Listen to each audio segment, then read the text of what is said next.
So when do we then change from a chipping method into a pitching method? Is it 20 yards, 30 yards, 40 yards? As it's golf, and you can probably imagine, it's not that straightforward. Let's find out. First up then, we need a clear definition. What is a chip and what is a pitch? Well, a chip comes in two or three forms.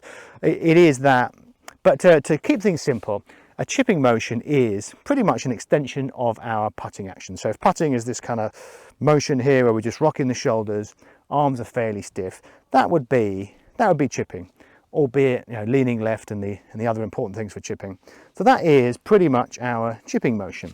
It's certainly a pretty good start for a chip and run. We stand quite close to it. It's that kind of putting motion, albeit leaning left, and that is pretty much our standard chip and run.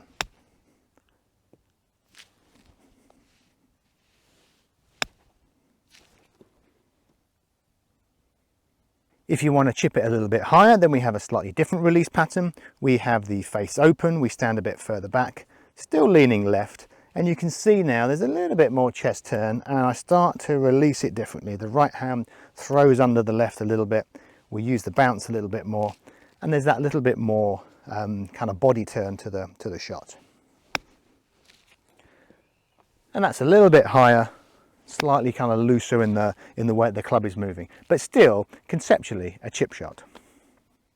And a pitch, well, that's something quite different. A pitching method would be similar setup in that I'm leaning a little bit left. I'm just a bit closer than my normal distance from the ball, only a short distance between my heels. Leaning left. Now a pitch has a much bigger body motion and is really kind of body dominant. So I'm going to turn back, keeping my weight on the left side very much. I mean, all short game shots are left side dominant. That's a theme throughout. So we start on the left and I stay left. My sternum is also left of the ball. So with a pitch, I'm going to turn back, I'm going to drop my arms, and I'm just going to turn through. Really important that we get your body turning through and you standing up at the end. And perhaps we'll go through that a little bit later. So this is a pitch. This is a pitch of about 60 yards. And you can see there's not much kind of release, there's not much pull and swoosh with the arms. It's very body dominant.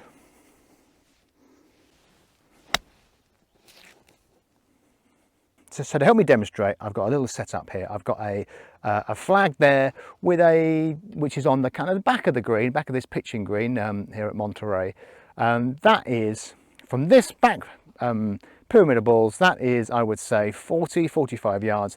And then I've got another pyramid of balls, the front pyramid, which is then only maybe 30 to the flag, but crucially only maybe 10-15 to the front of the green. The green is slightly on a downslope with quite a lot of room to run the ball if I choose to do so. I use 3 wedges. I've got my pitching wedge, which I would use a lot for these kind of shots. This is my 52, and I've got my lob wedge. So from the front stack of balls, I can play any of those clubs to that flag. I'm going to choose to use my 52.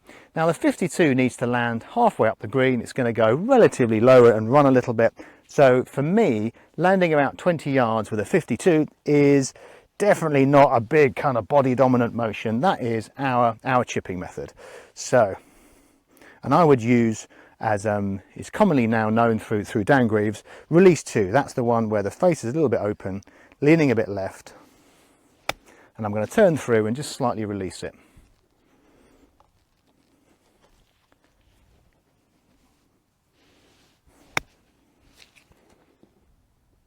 This is my other coaching venue. You'd normally find me at Wickham Heights Golf Centre, just outside of London, but this is the incredible Monterey Golf and Country Club in the East Algarve. And I'm here just before one of my coaching trips. You can see we're all set up, ready for the guests arriving this afternoon with our private coaching area here. We've got the grass range and the private short game area, and the course here is absolutely epic. It's continually voted the #1 course in Portugal. The trip itself is very much coaching focused, although it's relaxed and fun at the same time. Maximum of 7 guests, so everybody gets their due attention. 5 days, coaching in the morning, playing in the afternoon, and I'll be playing with you so I can see some of your on-course habits. I generally run the trips in October, November, and also at the beginning of the year, sort of February, March time. And if you fancy joining me, details are below. I'd love to see you out here. And now back at 45 yards for my 52, that is no longer a chipping motion. And the key thing here is, well, first of all, I need more speed, but also at this distance, I'm going to start to get more spin as well. Especially off this dry Bermuda grass, I think I can pitch a 52 all the way to the flag there. So whereas at the front, it was running out, I didn't have enough speed. Now I've got more speed, I can make a bigger pitching motion. So I'm going to lean left, pick the arms up like so, and quite a big body turned through, and you can see I'm fully stood up. Pelvis has moved upwards into more of a follow through that kind of resembles the big swing, to be honest.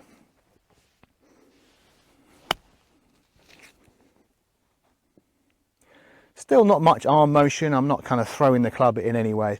Now that point about standing up, that's really important, because if we stay down too much, particularly if we kind of aim the club at the ball, then the club is really kind of driving down, and sometimes you'll catch the ball first, sometimes you won't. As we turn through, not only am I controlling the speed a lot better, I'm controlling the low point as well. So as I turn through and start to stand up, the bottom of the arc is going to shallow out. It's not going to be kind of driving into the turf. So it'll feel a little bit odd to start with. And you know, I'm working with my students this week. This was one of the big things that's helped their pitching, and that is to trust that we need a really big body motion, and we need to kind of stand up and move away from the ball through impact. So although I'm standing up and moving away, it's not like the club kind of comes off the floor. It just shallows out the bottom of the arc, so I'm not kind of driving the club into this tight Bermuda. Turn back, just keeping the weight left. Use your body pivot. Turn through and stand up. So if you have anxiety around your pitching action, around strike, then I would suggest you're probably not using your pivot very well, and almost certainly not turning and standing at the same time. Of course, it needs to work with fairly loose arms. As I turn and stand up, the weight of the club is allowed to kind of throw down and make contact. If you are gripping on for dear life and over controlling the club, then none of that is going to work. So fairly loose grip, turn through, stand up. Anyway, sorry, we're getting off the point. Let's stick to the distances.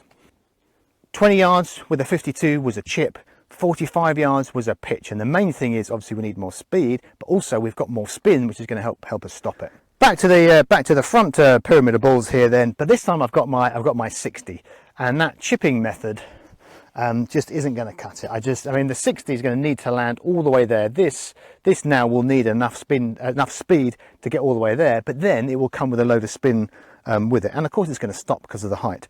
So I need a lot more speed and more swing. So even though I'm back at the front stack of balls with only, I don't know, 30 yards to go to the flag, now I'm into pitching mode. So that same pitching method we've just used, back from there with the 52. Lots of body pivot, turning through, standing up. And of course, you know, when I say stand up, I'm not talking about jumping off the ground. I'm talking about rotating well and just pushing up so your pelvis is pushed up and over your kind of laces.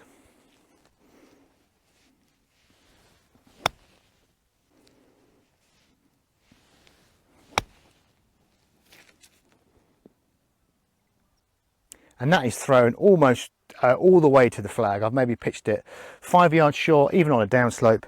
From here, I've managed to get some spin and some stop. And from the back pyramid at 45 yards to the flag and the lob wedge, well, that is most definitely a pitch, albeit a bigger one. So of course we're going to regulate the speed by the length of backswing. So my hands are going to be fully kind of shoulder or head height. Let the arms drop and then turn through. And this can totally land all the way up by the flag. You can see there's a certain rhythm and calmness to this as I just let the club drop and turn through and just trust that the club is going to make contact. And I think that's a massive thing for golf in general, but especially these short shots. If at any point we are trying to force the club onto the ball and really kind of make sure we strike it, that is a downward spiral.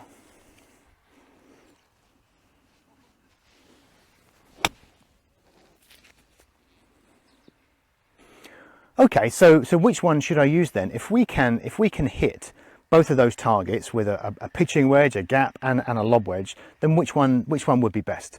Well, again, of course, it's nuanced. It's not never about the total distance. So it's not like, you know, oh, my 52 is good for whatever distance. It's about whether you want it to go low and skip forwards or whether you need it to go high and stop. Now, of course, the further you move the club, you know, the bigger pitching swings are always going to be harder to strike than the kind of shorter chipping methods. So my preference would always be what is the lowest loft that I can play and keeping me into chipping method for as long as possible, that will do the job. And of course that always depends on how much room you've got to run it, where the wind is, what the ground condition is like, etc. That is not the straightforward answer we all wanted. You know, we all like simple, and I get this question asked to me a lot, but it pays to understand those nuances, and it pays not to be a one-trick pony. Put some time in practice and see if you can build a much kind of deeper repertoire, so you're not stuck rigidly in a mental kind of situation of 30 yards equals whatever club. We need to be far more adaptable and far more skillful, and you'll find as you build that repertoire, the short game becomes much more creative and much more fun as well. If you've enjoyed the video, then please click subscribe, and until I see you next time, good luck, play well.